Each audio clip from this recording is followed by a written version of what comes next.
I'm an overthinker, so especially earlier on, I spent a lot of time trying to strategize and whatever, and then, just things work out differently than the way you planned. I could have never anticipated or planned for something like The Creator to come along, and before it did, I was super frustrated with the way my indie film career was going, and it can get really frustrating, but it's just a different door. Yeah. It's just a different door, and I could have never anticipated that that's the one that would have opened. In this conversation, we get to talk to an incredibly talented cinematographer, Oren Soffer. Oren shares his unique journey in the film industry, from his early passion for movies to the pivotal moments that have shaped his career. We discuss collaboration in film, his approach to the creative process, how technology is shaping the industry, his experience working on his first blockbuster film, The Creator, and much more. This episode is full of great insights and inspiration from cinematographer Oren Soffer.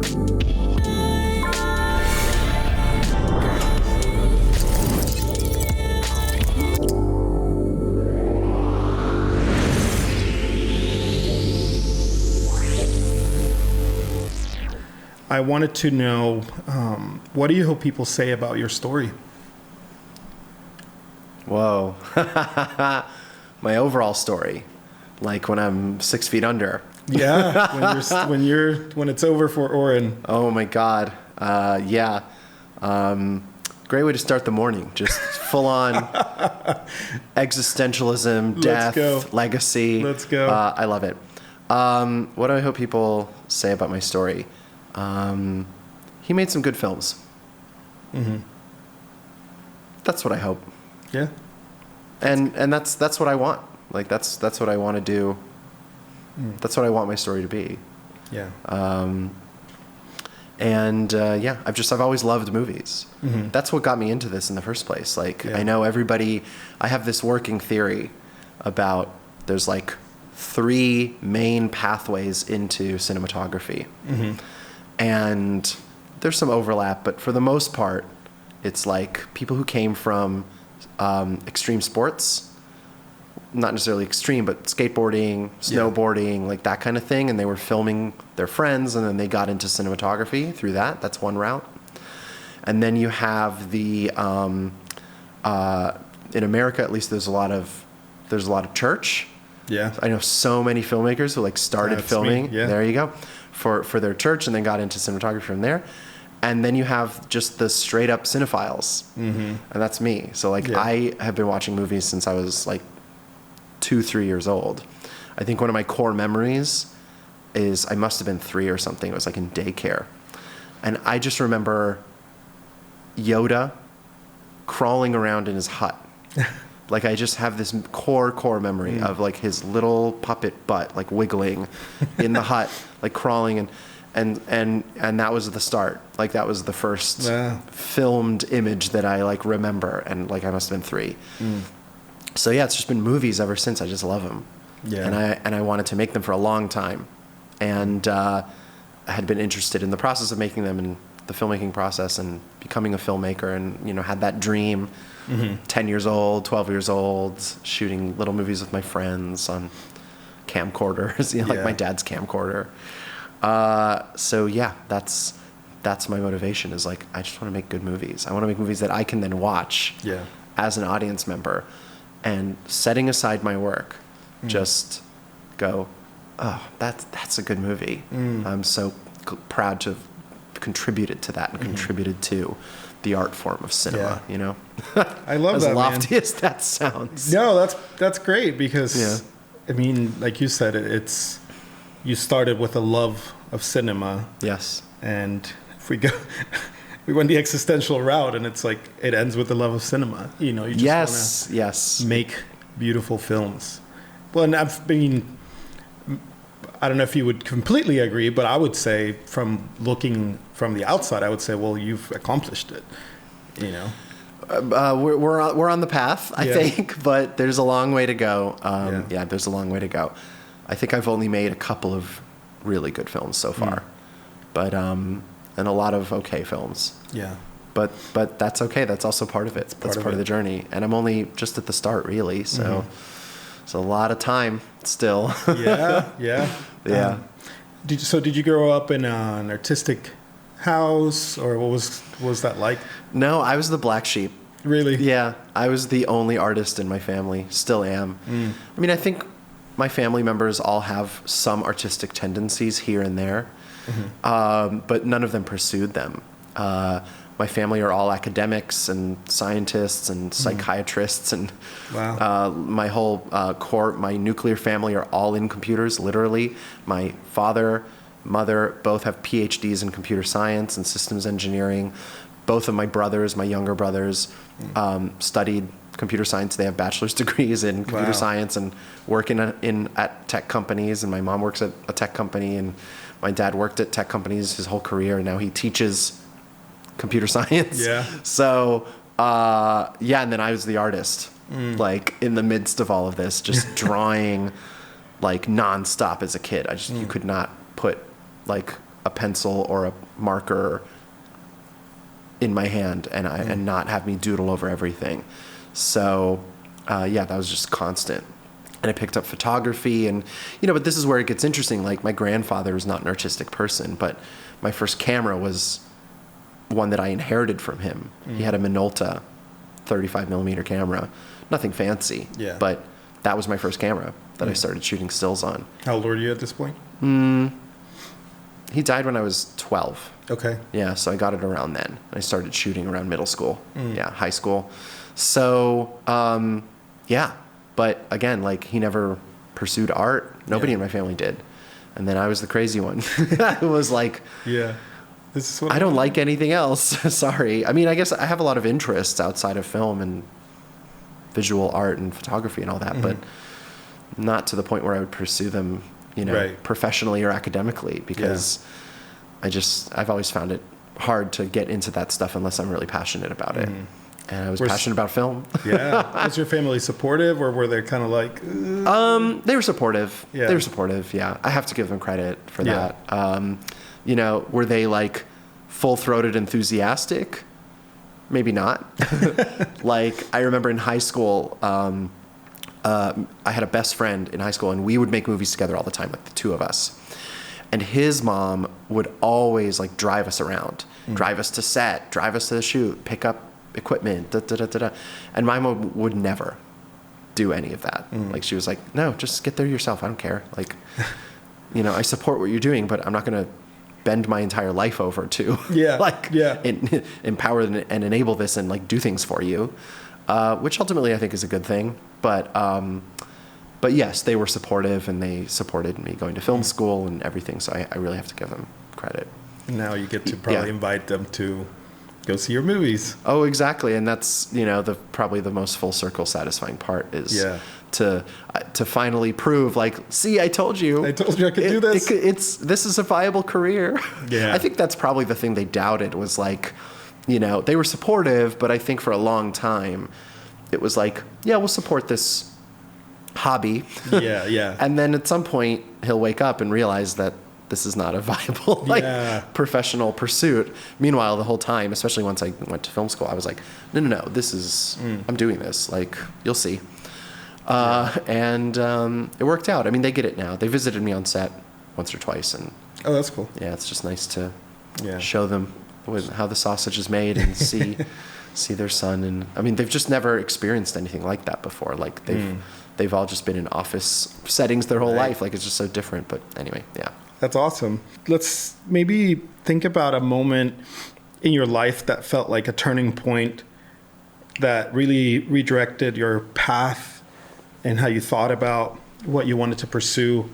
Or was there a turning point? Was it more like just a slow evolution for you? I think it was a slow evolution. I mean, there's certainly like milestone waypoints along the way that I can point to. Star Wars special editions, 97, 98, the VHSs came out, and they came with an interactive CD-ROM that had all the behind the scenes of the original trilogy, all the ILM stuff, the shots that everyone's seen 1,000 times, like the blue screen of the TIE fighters getting blown up and all that. Lord of the Rings special edition, DVD box sets and the special features, the appendices. That was a huge turning point. I think that was probably the first time I heard the word cinematographer was on those. The director's label, music video, DVD box sets, Michel Gondry and Spike Jonze, Chris Cunningham, Mark Romanek. I inhaled those, and those came out freshman year of high school for me. So I was already kind of deep into amateur filmmaking at that point. And that was just so inspiring to my friends and I, because a lot of those videos are super scrappy. And, you know, like one shot or like just one, especially the Michel Gondry ones, like just very homegrown, scrappy, like shot on kind of cruddy video, and Spike Jonze as well. So yeah, that was a big inspiration. And for a long time, in high school, I felt really driven by that, like, oh, music videos, this is it. And then of course, 2 years later, YouTube comes out and kills the music video industry. And I'm like, well, guess it's movies then. Back to movies. Yep. That was fun while it lasted. And these works of art are incredible. But what are the odds I'm actually going to make anything like this? Seemingly zero at this point. But anyway, I've done a few music videos, but obviously nobody's done anything like it used to be. Like it used to be anymore. So those were really it. And then film school, I went to New York University, Tisch. So that was a turning point. I mean, I think when I started Tisch and they asked the whole class, like, who wants to be a director? I think I still raised my hand, like freshman year. Like I was still not 100%. Isn't everybody there? On the cinematography track. But really I was. And, you know, it took just completely face planting and failing the freshman year writing class for me to just fully embrace and realize, like, that's not me.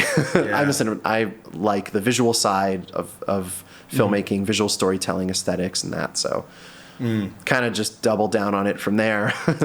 Shot a bunch of student films, and and then, you know, career turning point wise, last year, you know, like it's pretty recent. So very grateful for that. But I think there will be more. You know, the career is just a whole series of milestones and turning points, and it's just a slow grow. I think you're maybe, I don't want to say one of the last ones through the door, but at least from the what was this sort of Vimeo era, you are one of the people who has been able to, and there's been several, but you are one of the few, if we want to say that really kind of went through that evolution of Vimeo generation, shooting, you know, on kind of the advancement of digital cameras. Yes. And then now you're shooting massive films, or just you're shooting, you know, sort of that next stage of your career. So maybe I would love to hear, just what that feels like, you know, and how your kind of thought process has evolved as your career has progressed. It's funny because I always felt left out of the Vimeo thing. Like we were, not just myself, but I think a few of my peers who are exactly my kind of age and like when I was at film school, and or not age, but point in my career at that time, we kind of, some of us felt like we were a little too late to this Vimeo thing. Like by the time we were actually making things that were at a quality level, that ship had sort of sailed a little bit. And, you know, for a long time, like while in school, spent a lot of time, definitely way too much thinking about like, I can't believe we didn't get a staff pig for this short and that, and like getting really annoyed at that and upset. And, of course, in hindsight, it all seems so silly. Right. Yeah. So I think that's probably the main way my mentality has evolved, is to really embrace and understand. Like, I think intellectually I always knew and was obviously told by many people and mentors that like this career is like you have to walk through the doors that open. And it's like going through a maze, and every room is dark, like the lights are just completely off. And you don't know what doors open. You know, you don't know which one's open. You have to kind of feel around the walls a little bit. And you're like, this door's locked. This door's locked. This one's open. Okay, I'll go through this one. And that leads you into the next dark room. And then you find the open door in there. And if you approach this career from a standpoint of like, okay, I'm going to study the maze, I'm going to see how someone else went through, and then I'm going to, okay, so I go here, and then I go to the left door first, and then I turn right and go to, you're not going to get through. Yeah. And you're going to get so frustrated because you're like, I thought this door was open. It's closed now. This other one's open. Yeah. So that mentality shift of just like understanding that and embracing that was probably the biggest evolution. And like, I'm an overthinker. Yeah. So especially earlier on, I think I spent a lot of time thinking about it in that way and trying to strategize and whatever. And then, you know, just things work out differently than the way you planned. I could have never anticipated or planned for something like The Creator to come along.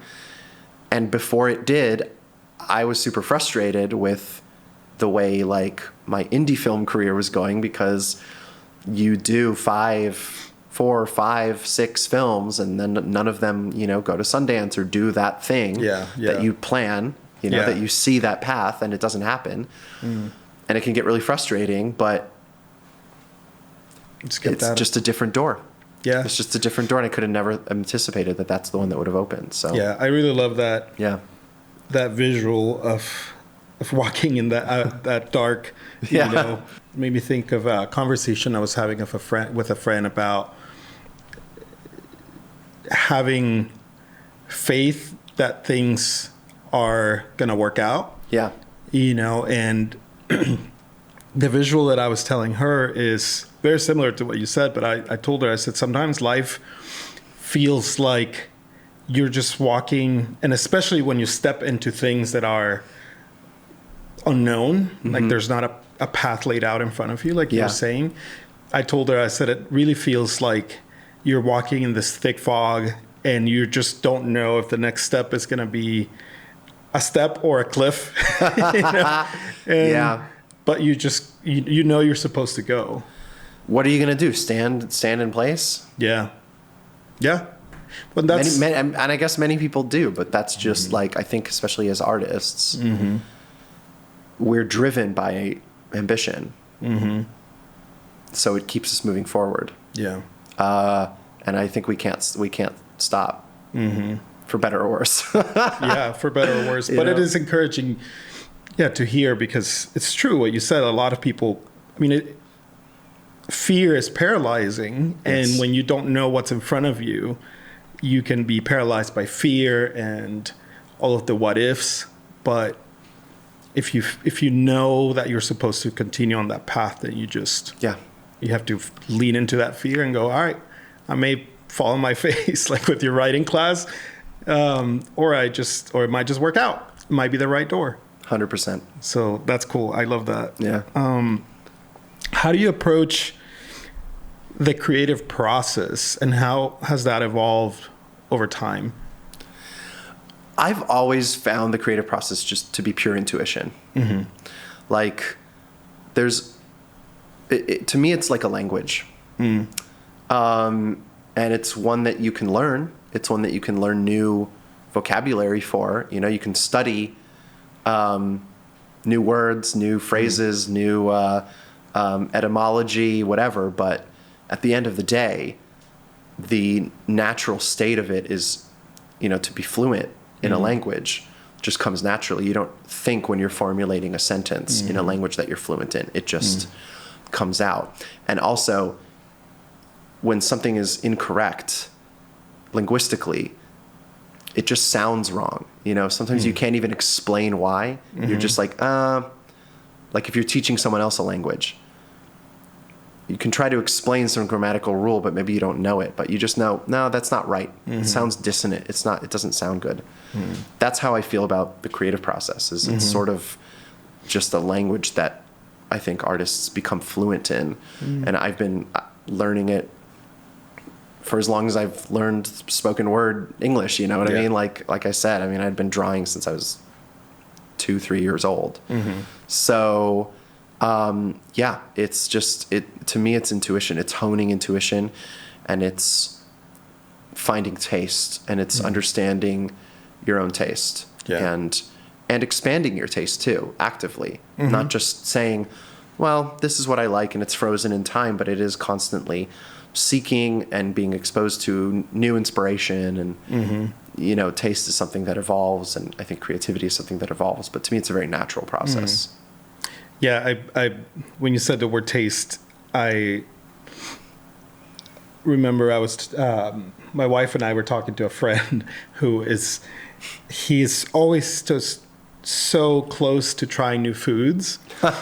And over time, we've gotten him to try a couple things, and he's like, "Oh, that's not that bad." And we're like, "We've been telling you for 5 years." Right. Yeah, just listen to me. Yeah, and then, but we were telling him that your taste buds change every couple of years. Yeah. You know, they evolve and they become, so then you try new things that maybe a couple of years before tasted terrible to you, and now you go, "Oh, it's not that bad, or I actually like this." Yeah.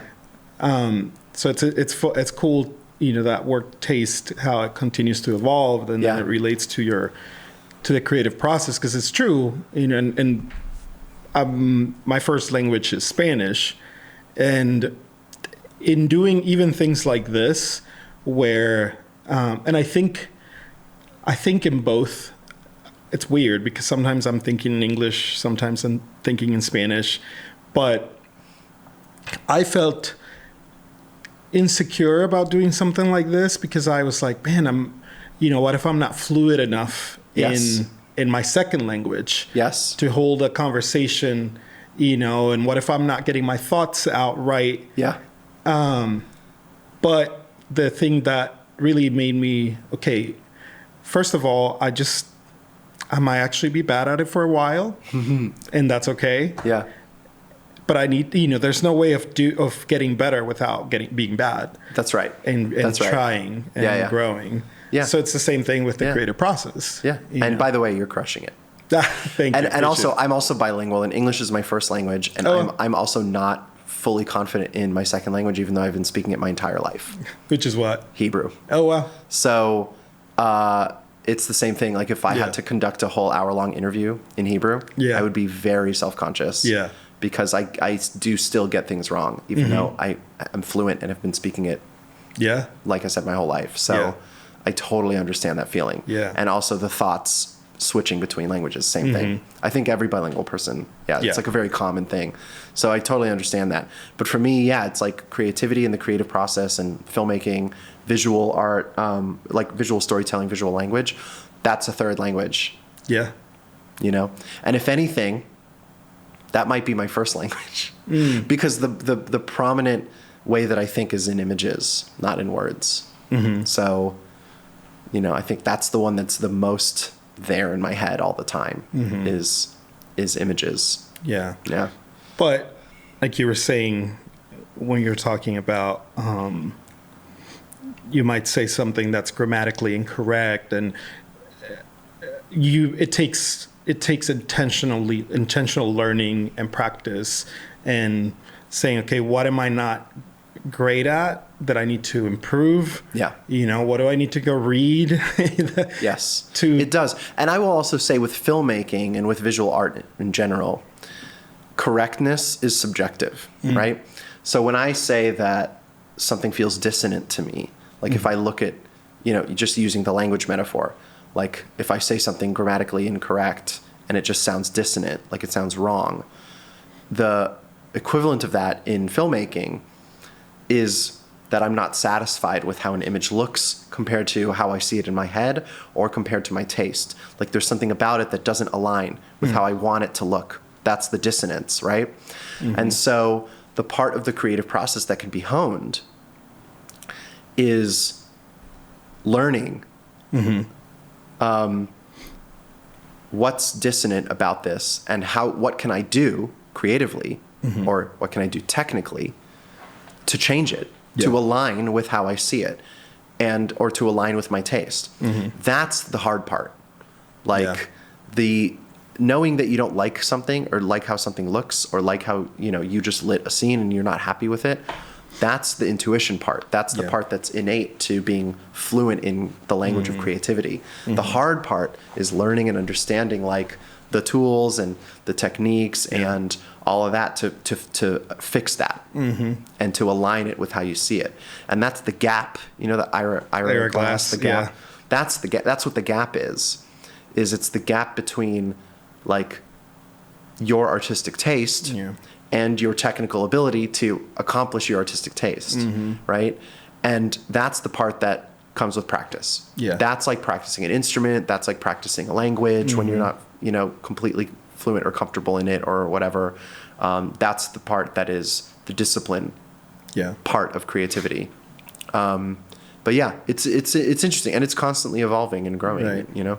Do you intentionally, like we were saying, intentionally do things to grow in certain areas? Like, do you walk away from a project and go, okay, I realized that I wasn't as strong in this, and this, so I'm going to go and work on it so that I'm prepared for the next job? Yeah, or how do you handle that? Yeah, all the time.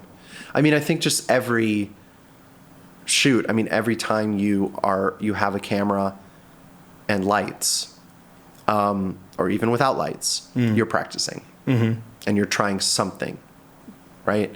And there's certain things that are already in your vocabulary that you feel comfortable with and confident with, and that's great, but it is a process of always growing that vocabulary.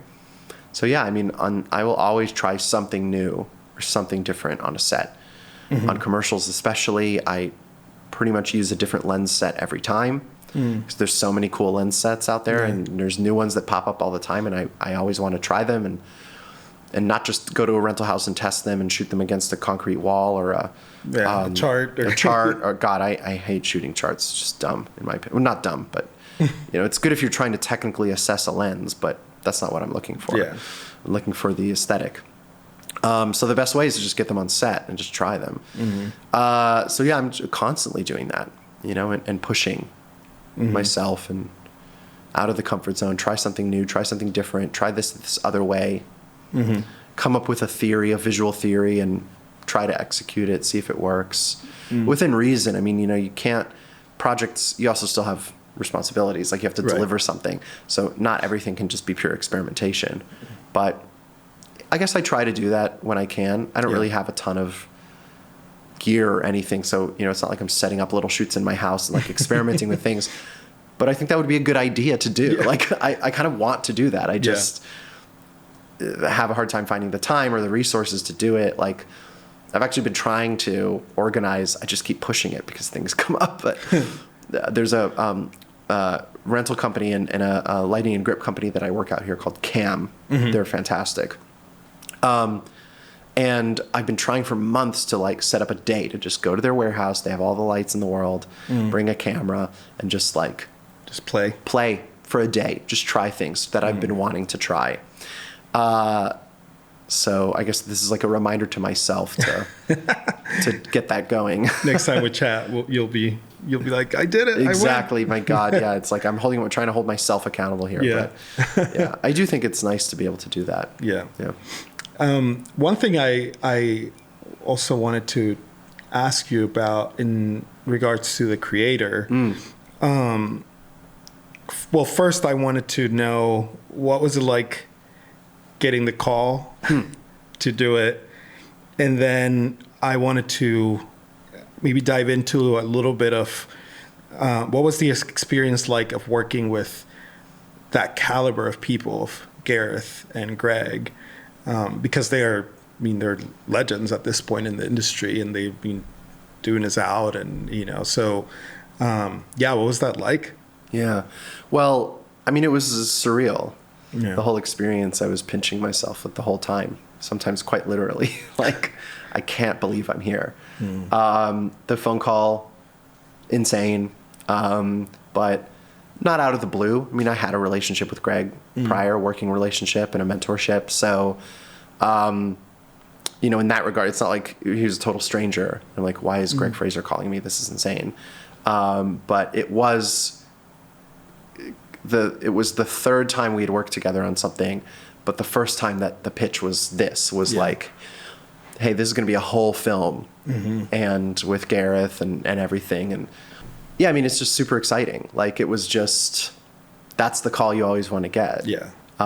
So it was cool. I was on another film at the time. I was on a lunch break. And of course I come back from lunch, like, quiet, holding it in. I don't want to tell anybody. I don't want to jinx anything until it's real. But it was super cool.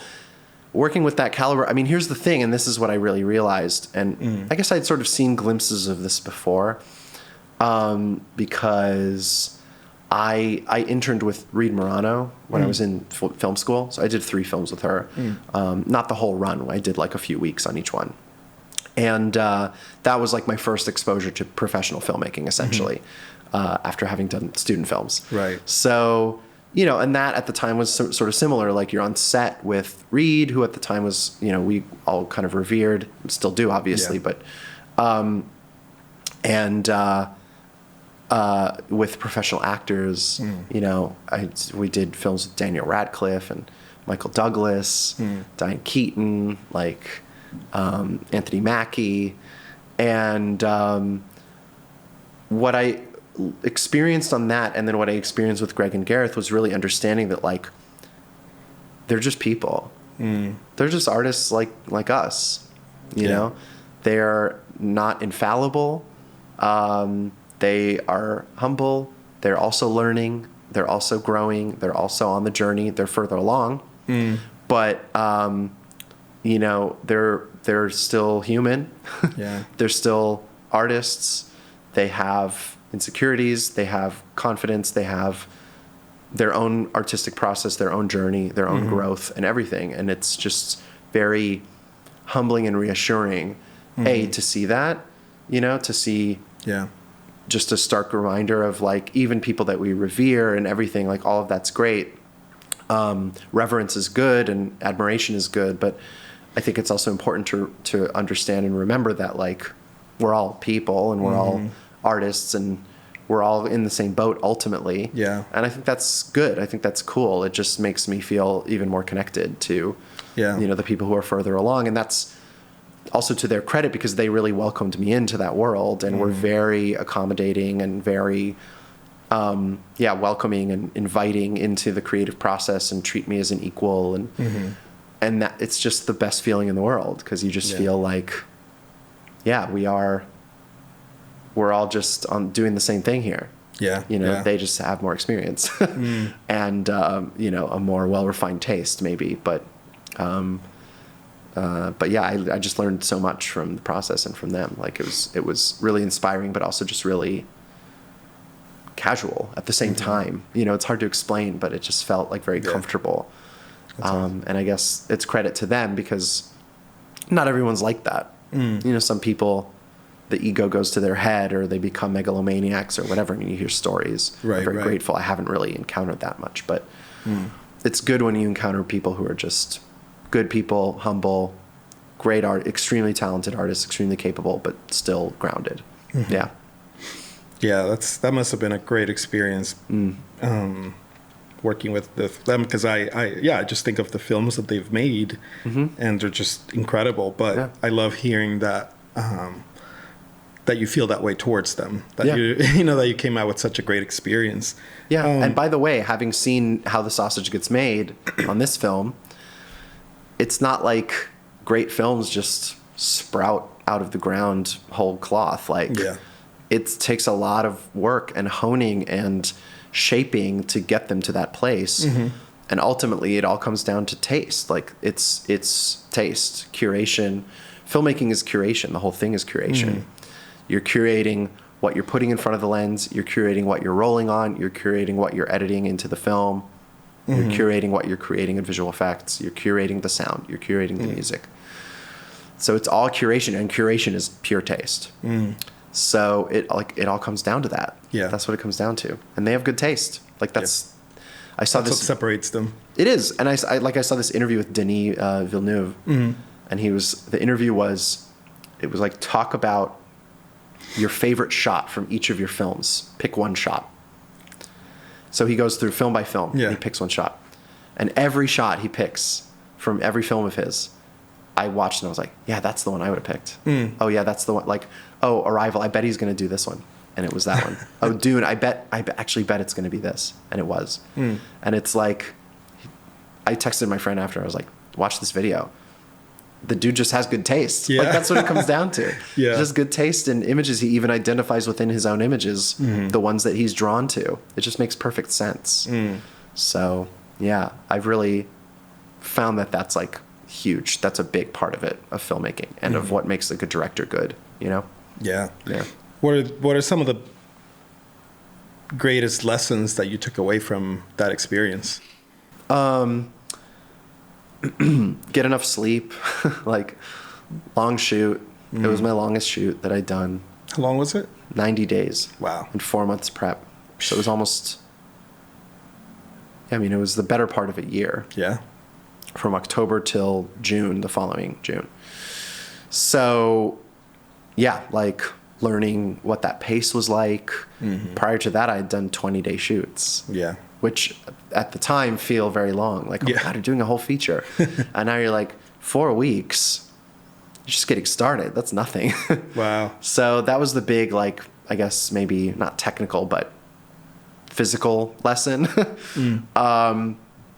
And yeah, other than that, it was like just the power of collaboration, the importance of collaboration, the importance of trust. This was like such a trust-based project because Gareth, the director, is operating the camera and is basically in the driver's seat of the visuals, where the camera is, what it's doing, how it's moving, and what it's pointing at. So I need to trust him. He needs to trust me that I'm curating the lighting that's he's pointing at any given time, often in real time, adjusting to what he's doing. And Greg needs to trust both of us that we're not fucking up, you know, and that we're capturing good material and sticking to the plan that we all made together, and you know, and trusting me because my name's on it alongside his. So, you know, I had to trust that I would show up and do him proud. Yeah. And that takes a big leap. And the producers had trust in Gareth that this very unorthodox way of making this movie was going to work, which, by the way, we didn't fully know. It was unproven. It was all theory. It's like, well, we think this will work. Like, why wouldn't it? But we don't know. We're just going to have to do it and find out using this camera, using this method, everything, the visual effects approach, all of it. It's kind of an experiment. You know, the visual effects team had to trust Gareth. Gareth had to trust them. I have to trust them. I have to trust that the shots that they're working on, the visual effects they're creating, are going to match the lighting and feel congruent with what we shot on set. So that was a big lesson. And then there's like a million little things, like little techniques that I picked up. How do you build and maintain trust, especially over such a long... You get to know people, and then you walk into the fog with them. I don't know. I haven't really thought much about it. Like, trust feels like a bit of an intangible thing. But I think you just kind of get to know someone, and you feel that connection, and you feel that comfort with them. And then beyond that, it's just you do kind of take the leap of faith. And walk into the fog, and you don't know if there's a cliff, but at least you're doing it together. You know? I guess maybe that's trust, is like, well, if we fall, we're both going to fall. And that's okay. That's awesome. That's really, because again, looking from the outside and looking at these kind of titans of film history, I'm just really fascinated by what that experience must have been like for you. You know, was Greg operating as more of a mentor in that, you know, because he was remote. So I didn't even realize that until, especially until I started kind of researching a little bit for this. I was like, man, I didn't realize how that relationship was. So I'm curious to hear, you know, from you, like, was it more of a mentorship where you were kind of bouncing ideas off of him and he was, or was it more like, okay, what do you think about this thing? Do this, do that, or what? What was that dynamic like? I mean, it was really a collaboration. Like, the mentorship part of it is there, in that he's more experienced than me, so I'm constantly picking his brain about certain things that he's done before. But in terms of the actual day-to-day on the film, like, it really was just constant conversations. It was back and forth. And, you know, we each sort of had a bit of a different focus in terms of the day-to-day. but we're always across the whole film together, like just sharing resources, sharing ideas, exchanging thoughts. Like we talked about everything. Yeah.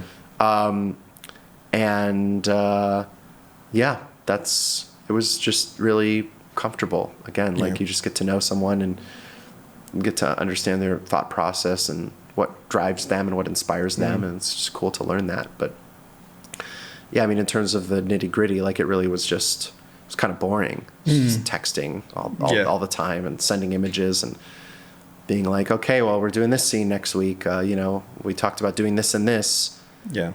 What do you think? Like, do you have any thoughts? Like anything I'm not thinking of? He was very empowering. Like he was very much like, I'm leaving you to figure out, the day-to-day decisions with Gareth. That's why you're there. And we spent most of the collaboration in prep, all three of us just working together to discuss what the film looks like and feels like and how we're going to do it.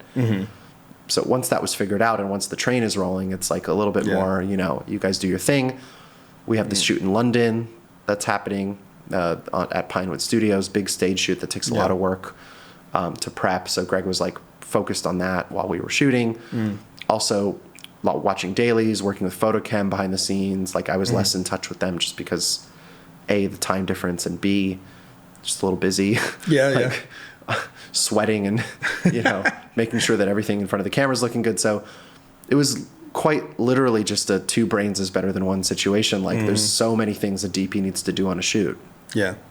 So it was kind of great to be able to like split the responsibilities a little bit and like, you're going to take charge on this stuff. You're going to take charge on this stuff. We're all going to obviously communicate with each other about all of it together, but it's just helpful. Like I think both of us, it just drives a person less insane, which like a film of that length and size can drive you nuts. Right. There's just so much to do. Big mountain to climb. Correct. Yeah. You've talked a lot about technical aspects of the film and camera and all that. But what are maybe some of the highlights that are just you haven't really gotten a chance to talk about from that film? Yeah, I mean the stuff that we haven't really talked about much is the stuff that like feels very personal to the experience of being there and making the film. And that's not to say that I can't talk about it. I happily will, but it's something that I think just has a lot of meaning to the people who were there and maybe less meaning to people who weren't there because it's about the experience of making it. The experience of like the crew was quite small. And I mean, the way it works is we had our Thai crew, which was sort of the bulk of it. And then we had our Western crew, which were from all over the world. We had like our stunt coordinators from Spain, our second AD is from France, our script supervisor lives in the Seychelles, a lot of people from the UK, production designers also from America, and myself. So, like our boom ops from Scotland, and our Weta workshop props people are from New Zealand and Australia. So it's like this group of people came together from all over the world. It was quite a small group, but we were all together all the time on the shoot, traveling around at the hotels together and all that. So like it was a very intense bonding experience because it's a pretty small crew. And so that time that we spent together, also with the cast as well, and like the adventures that we did, the stuff we did on the weekends and the downtime and the jokes on set and the kind of insane, ridiculous, beautiful places we went to, like that you see in the film, but it doesn't quite capture the experience of being there. Right. You sort of have to be there to know it. That's the stuff that like is really memorable to me. It's just like, it's a million little things and a million little experiences and in-jokes and stuff. And I think that happens on every film. Like everybody has that with their films or projects, and they have their own experience and their own bonding experience with that. And I think it's really special. And I think it's also a big component of like what makes this all attractive to people, and including myself, is like having those experiences. It's not just the craft. It's not just the technical. It's not just the art. It's not just the film. It's also everything around it, and everything that goes into it. So that's that stuff is really special.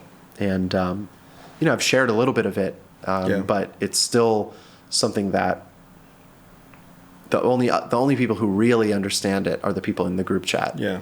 Right. The True Love group chat, which is the original title of the film. That's funny. Yeah. That's awesome, man. I would love to continue talking about that experience, and maybe we can pepper it in. But I also wanted to talk to you about just the state of the industry right now. I know you have thoughts on, we were talking a little bit before we started rolling about just sort of the sentiment in the industry right now, and especially with AI and this sort of unknown place that we're in, where we just don't know where things are going to go, and people are down, morale down. But yeah, what are your thoughts on just where things are headed and going, and where you're seeing the positive too in it? Yeah, I mean, in terms of where things are headed, like, the truth is I don't know. Mm-hmm. It's the dark maze. Yeah. I don't know. And the doors in the rooms that I'm not even in, that none of us are in, are opening and closing without anyone even being there to see it. So we don't know. The maze rearranges itself as we go, and that's sort of part of it. Yeah. Is like, there's always a bit of an unknown. It feels particularly unknown and foggy right now because of all these changes. Yeah. So it's hard to sit here and make predictions confidently in either direction. Mm-hmm. I have personal reactions to certain things, but I don't know if it really matters, because, like, what will happen will happen. Yeah. And I think that ultimately what is important is that we have agency. Mm. I think that's the biggest thing that I would stress, and I stress to people who are feeling very down, especially about AI stuff. Yeah. It's like, by the way, I don't like that term, because generative imagery, text to image, and large language models and diffusion models are not AI. Right. There's no intelligence. AGI involved. Is the next frontier that we have to deal with. And so, and that's what we're dealing with now. These are algorithms, these are computer programs, and I think that that's important. Also, an important distinction to make, because I think AI is something that people fear. Yeah, is the idea of being replaced by an artificial thinking, creative force. But that's not what we're dealing with. No, we're dealing with a mimicry machine, which is fine. Like, I just think we need to identify it correctly before we start fearing it. So that's number one. The thing that I worry about in terms of the future is how things are used and what certain technologies will encourage in terms of, like, business decisions.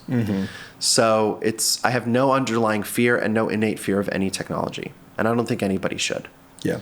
I get that people don't like change and people resist change. I have, like, a few days of annoyance anytime they update the Apple iOS. Yeah. And then you're like, what? Why did they change this? It was working fine. Like, ugh, it's so annoying. And then 3 days go by and you get used to it. Yeah. That's technology. That's technological advancement. So image generation, video generation, all that stuff, like, there's a lot of fear. There's a lot of concern.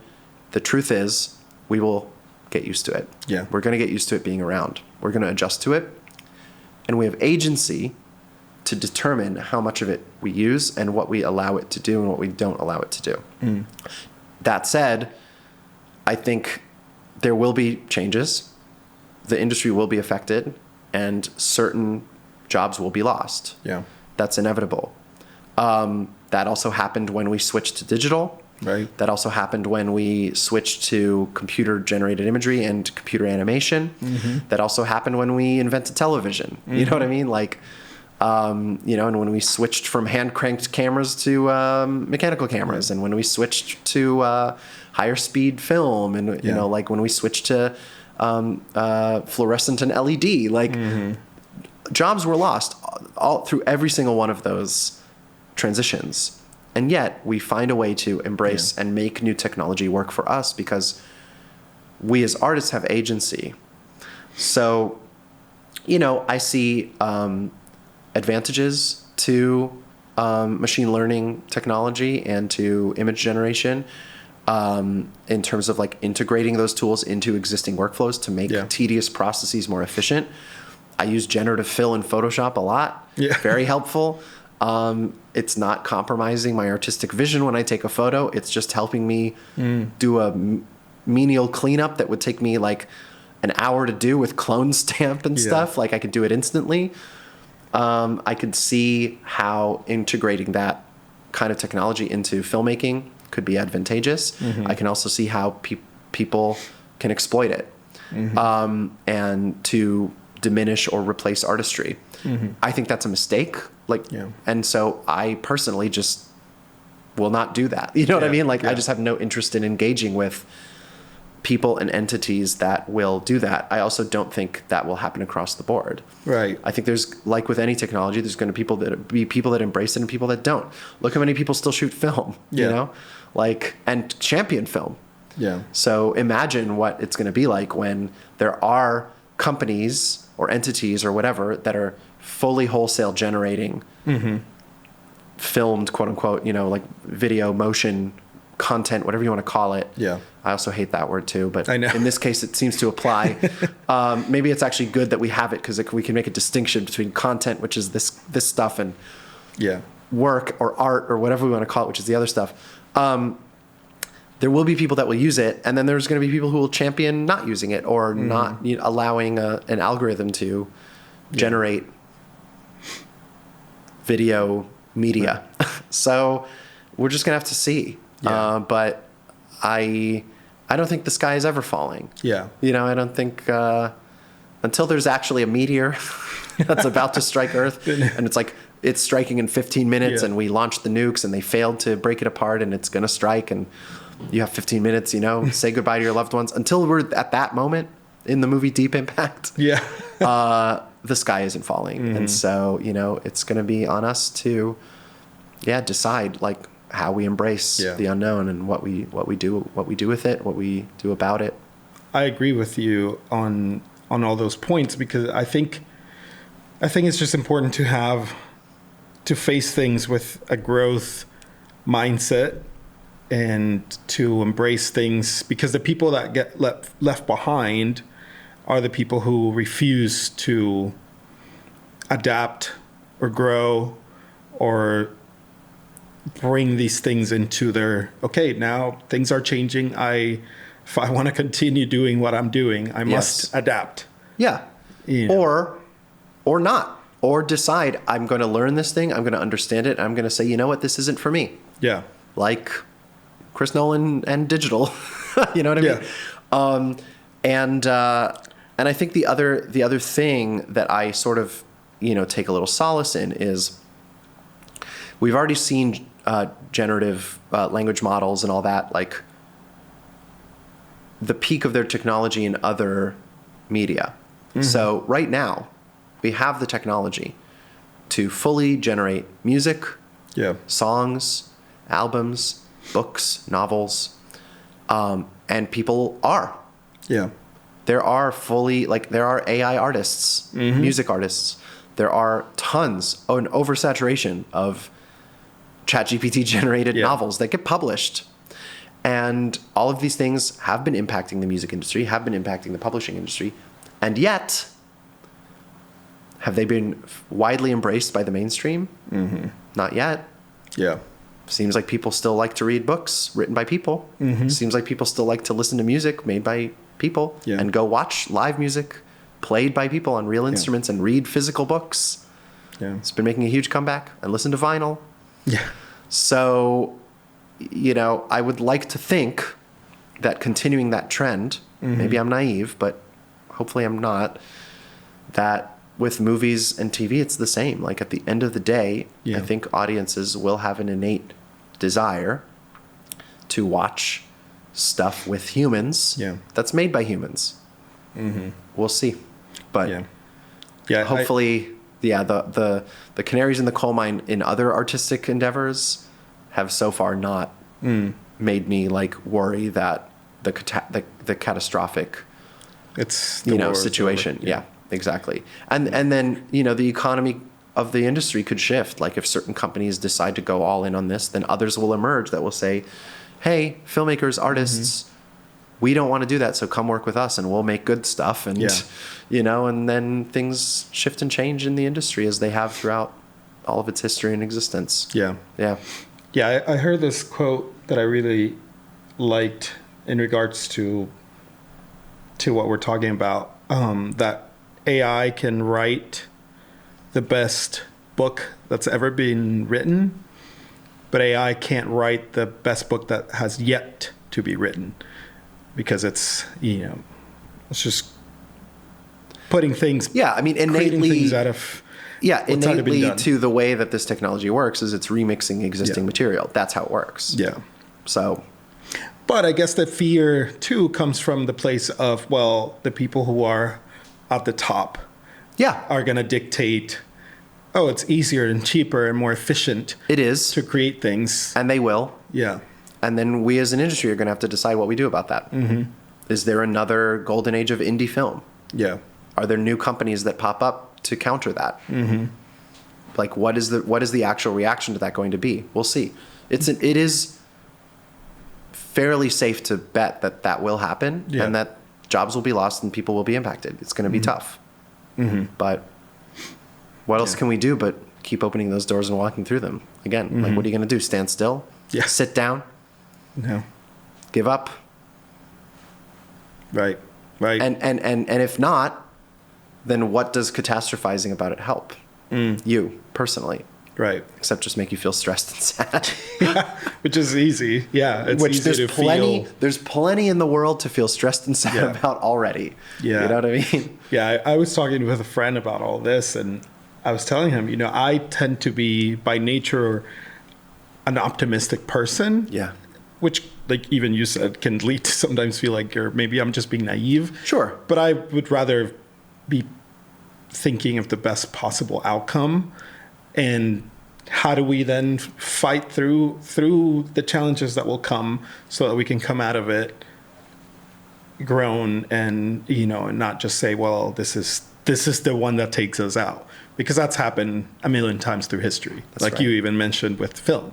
There's every time there's a major technological advancement, people think, this is the end of the world. Well, people thought VHS and home video was going to destroy the industry. Yeah. People thought television was going to destroy the industry. Mm-hmm. Why would people go to movies anymore? You can watch a movie on your TV. Yeah. Yeah. So. And yet somehow we've survived. And people think now, and that's not that those didn't have impact. They did. Mm-hmm. The number of movies produced before 1950 and after 1950 was significantly diminished. Right. Like the industry did change. Yeah. And yet also lived on. Yeah. Because there are always artists who are interested in pursuing the art form. And like, that's just not going to go away. Mm-hmm. So I can't see anything stopping them now. Nothing has stopped them before. Yeah. Yeah. That's what history shows. We'll just keep it going. Yeah. So looking back at your career, what is the one piece of advice that you would give younger Oren? Well, definitely use less social media and don't stress about what other people are doing so much, which I think is a very relatable experience for people of a certain generation and below.